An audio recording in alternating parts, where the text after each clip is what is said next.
Let's add characters to our game worlds. I'd like to see more walking sims, more narrative adventure games, and that means I'd like to see characters in those worlds, people I can talk to. Most of these games come out empty. There's no people in them, just places. And I think that's because most devs think that characters are very hard. And I mean, they can be. We can make them as hard as we want. Oh, here's an AI-driven character that can respond to anything the player does and then walks across the nav mesh with blended mocap data and then, uses IK footfalls. And yeah, we can make it really hard to add these characters to our game worlds. But we're talking about a walking sim. Our characters are pretty much limited to having an idle stance and then turning to talk to the player. It is not rocket science. Since our characters are so simple, they're actually pretty easy to use. And I'm going to show you how to put that together. If you're already comfortable with the idea of creating a character in something like Daz and then posing them and then rendering that, well, we're doing the same thing, except for instead of rendering it, we tell the game when to use that pose. Pretty basic, right? The sticky point is that you will need a character model. I'm not going to teach you how to make a character model, and chances are you're not going to want to learn. It's specialist information. But there's lots. There's lots of ways to find a decent character set. In this case, I found this set here, which is a budget set on the marketplace. And I can make, maybe 50 characters out of it. There's different sizes and clothes and genders and colors and all sorts of stuff.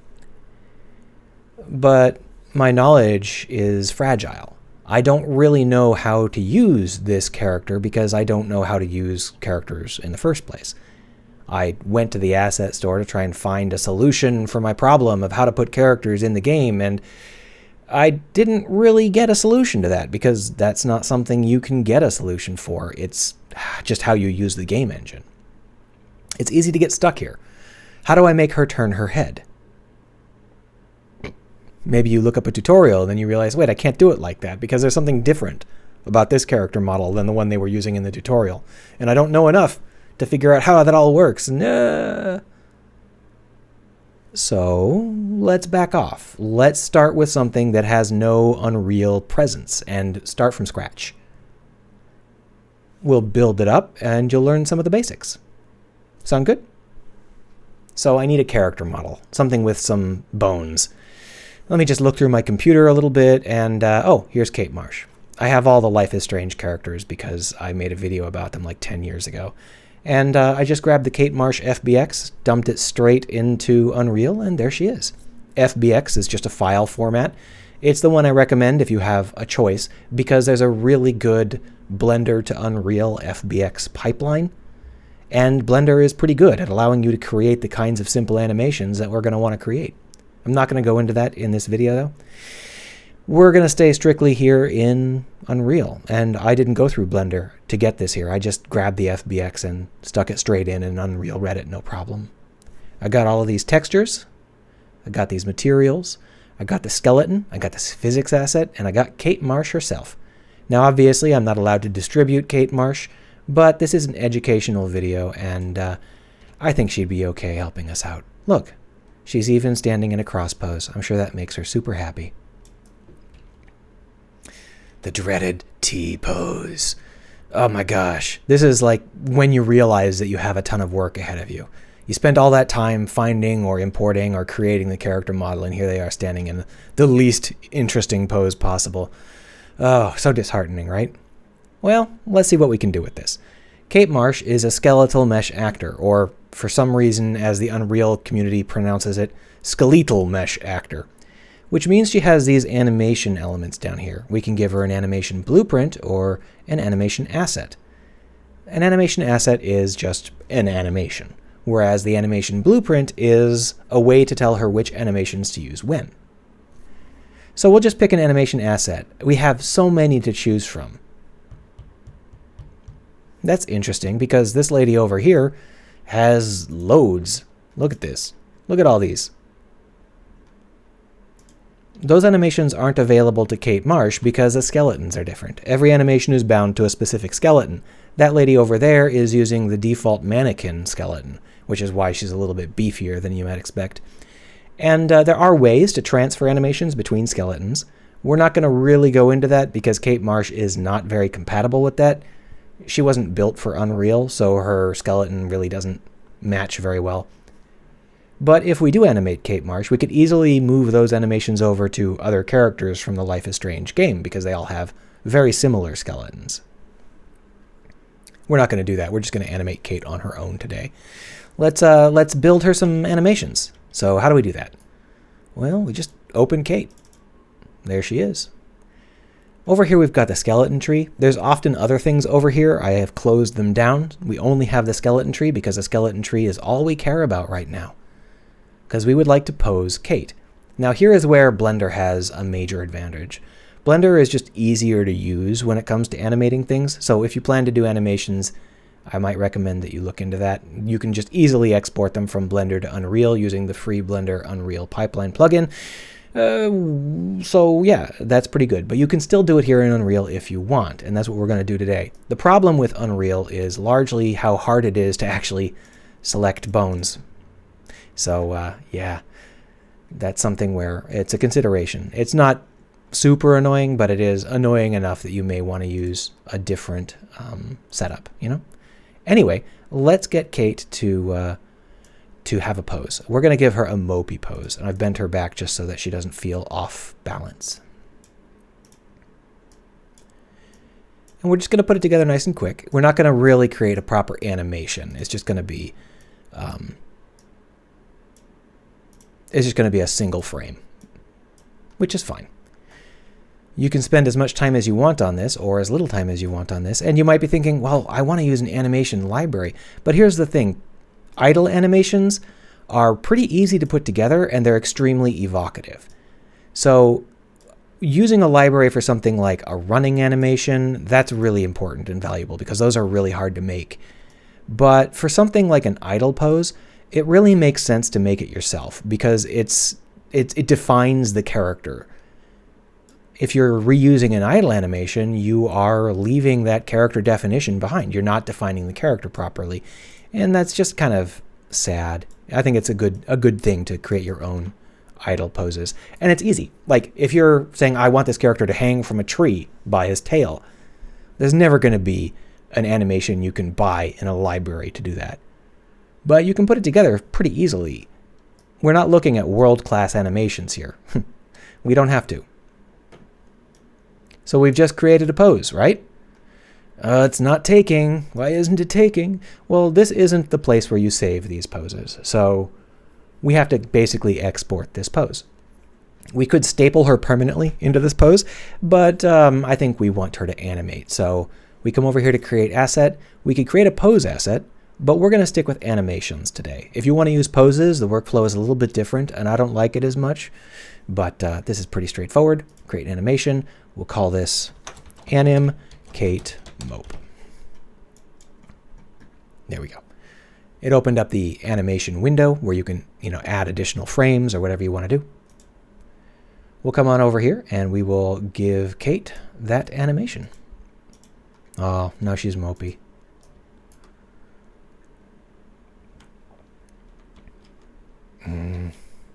So mopey. Now, a lot of people like to add as much life as possible to their animations, and I understand that from an animator's perspective. But the most important thing about animations in a game is that they respond to something. Usually the player. That will allow the player to use them as help to get into the game world. If someone responds to you, then you exist. If someone responds to that fireball over there, then it exists. So to me, it's way less important to have really nice animations, and way more important to cue those animations up at the right time. What we would like to have her do is look up at us when we get close. And we can have her do that partially already. We're already halfway there because we've got this press A button thing here. See that? That's left over from last episode. It was attached to this lady, now it's attached to Kate. So all we really need to do is, when we're in this box, Kate should look up, right? How do we have that happen? Well, let's create a look up animation. You notice that it reverted all of her various bones. That's fine. Just bring her arms down. Just give it a little tiny bit of life.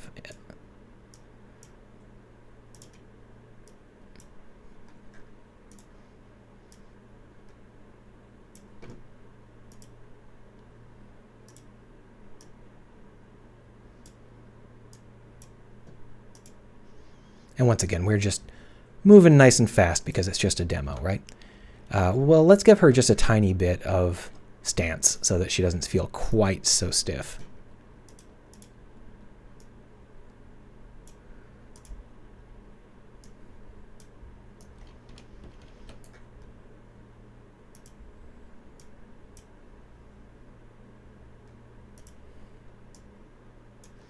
And then once again, create an animation out of our current pose.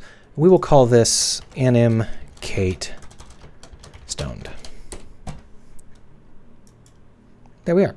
So now we have two animations, and you can see that here in the animation window, both of them are available because this is this skeleton's animation window. It is not a specific animation's animation window. You edit specific animations in it, but it's for the skeleton. Now, if we want to, we can switch her out to her stoned pose, but she's not responding. She's not switching between the poses. We have to build an animation blueprint to make that easy.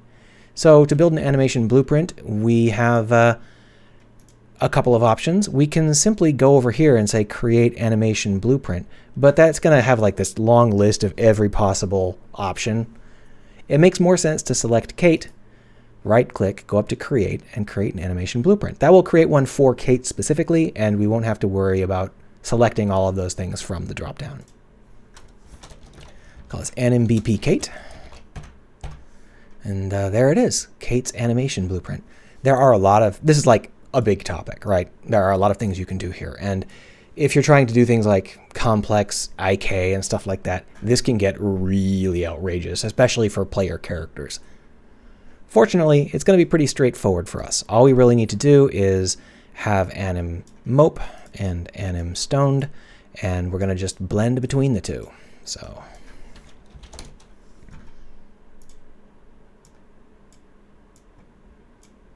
there we go. And if we compile that, we can see that she's now mopey. She'd be stoned if we recompiled with the alpha at a different value. We want to be able to change the alpha, so let's make it into a variable. There it is. And we'll make that variable public. Easy as pie, right? So now we have this situation where Kate is able to switch between moping and not moping based on this variable. Notice that this blend tree is actually clamped to 0 to 1. That's really nice. In Unity, I can actually have things go very wrong, where you end up with like triple additive poses and stuff. It's just not great. In this case, it's nice and polite. It just stays between 0 and 1 regardless of what values you set. So if we were to save that and then go back over here, we can tell her to use that animation blueprint. And there she is. She's mopey. Now all we have to do is get her to be less mopey when we're in this box. How do we do that? So there are three things at play here. There is the level. This Kate is within the level. So then there is Kate. Kate is a skeletal mesh. She's a generic skeletal mesh. Within Kate, there is the animation blueprint for Kate. So what we have to do is we have to somehow use this to create an event that goes down through Kate and into Kate's blueprint and tells it what to do. This chain is something that you're going to have to get used to because it happens a lot. There's a lot of times where you're going to need to go from the level down into a character. And there's a lot of ways to do that. I'm going to show you the way that most people recommend, and I'm going to show you a secondary way a little bit later. In this case, I think what we should do is we should select Kate and then go into the level blueprint. Woo! So here is the blueprint as it was. This is what we did in the last episode. This is responsible for popping up that press A and then the text, right? So we could edit it so that it's a little bit more meaningful to Kate. Hi. What we need to do is change her mode. So over here, when we walk into that box, we would like Kate to change over into looking at us, right? How do we do that? Well, we have to find Kate's animation blueprint, and that is definitely the most annoying part of this entire tutorial. And I have looked around high and low for a better way to do it, and I haven't. So I'm going to teach you how to do it with the understanding that this is something I would pay to get rid of. We need to create a reference to Kate Marsh, which we can do because we selected her.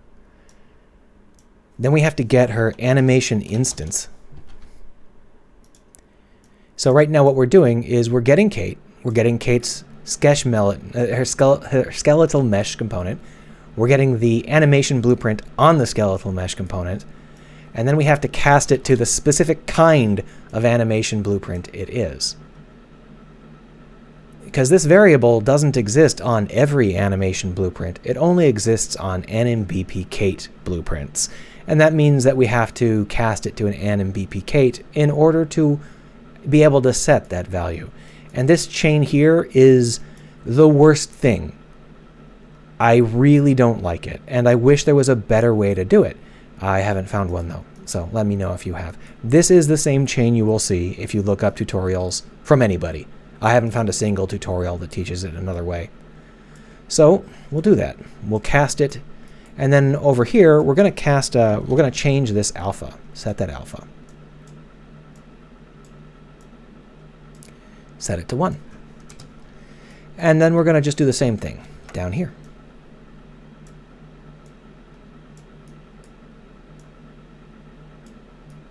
Set that to 0. Except, of course, we have to remember to make it sure that it's still Kate. There we go. Let's take a peek.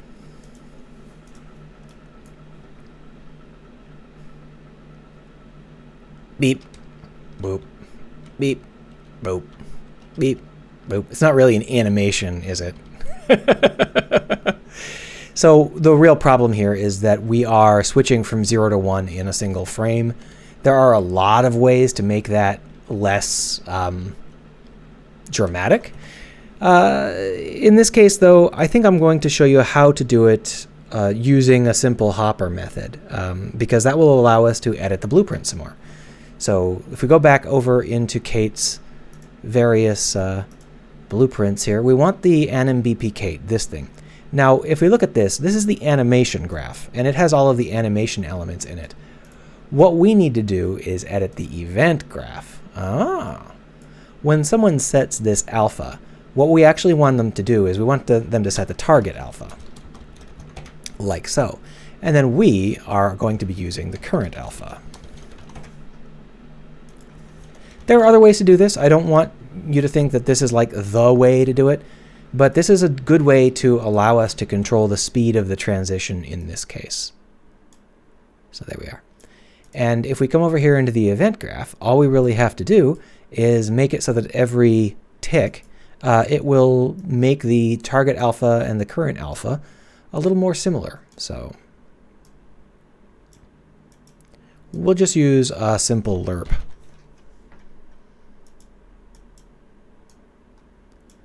And we'll just use, say, 4 times, 5 times, that's fine too. 5 times the speed. So that just means that we will drag it towards the target alpha based on how much time has passed. This is a very typical sort of setup. It's not really the sort of thing you use if you're super cool, but we don't have to be super cool. The whole point of this is that we are newbies trying to get this to work in the first place, right? Now, obviously, there are other approaches that are quite useful. I'm kind of being a little bit silly about this, but that's fine.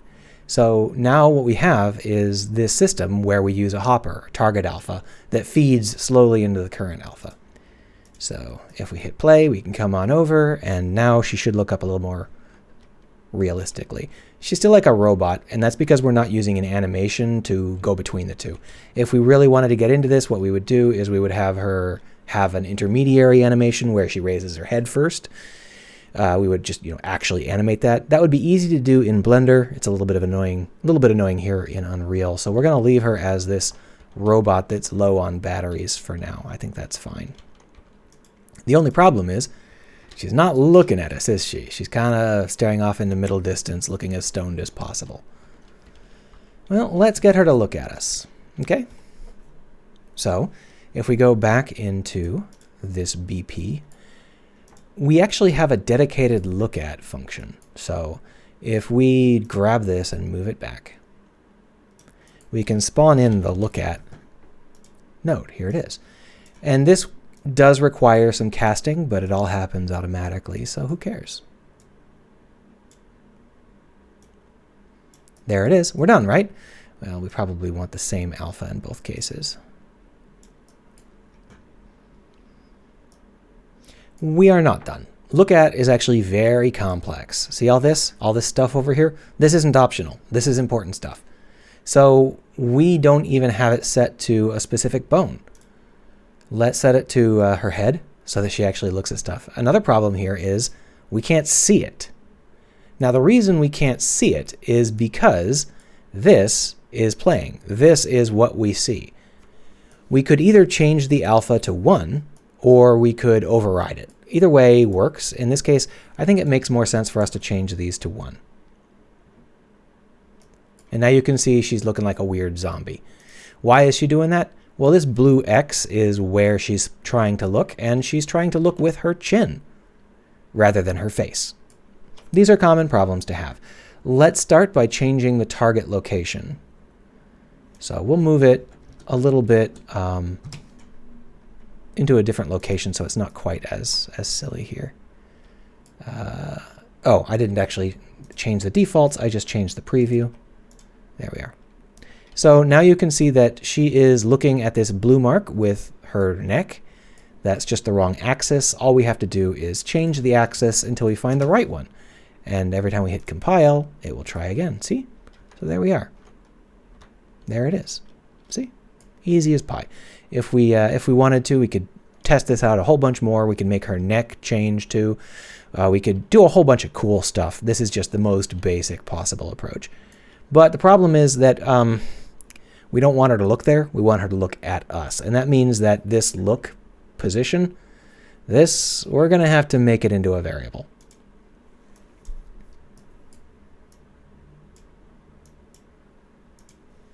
And make that variable public.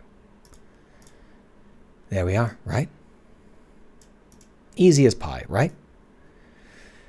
Well, how do we set this look at location? Well, the level knows where the player is, and we can also go get the player. There are ways to fetch the player. So for example, over here in this event blueprint update, we could go and fetch the player. Get player pawn. And we could put that right here.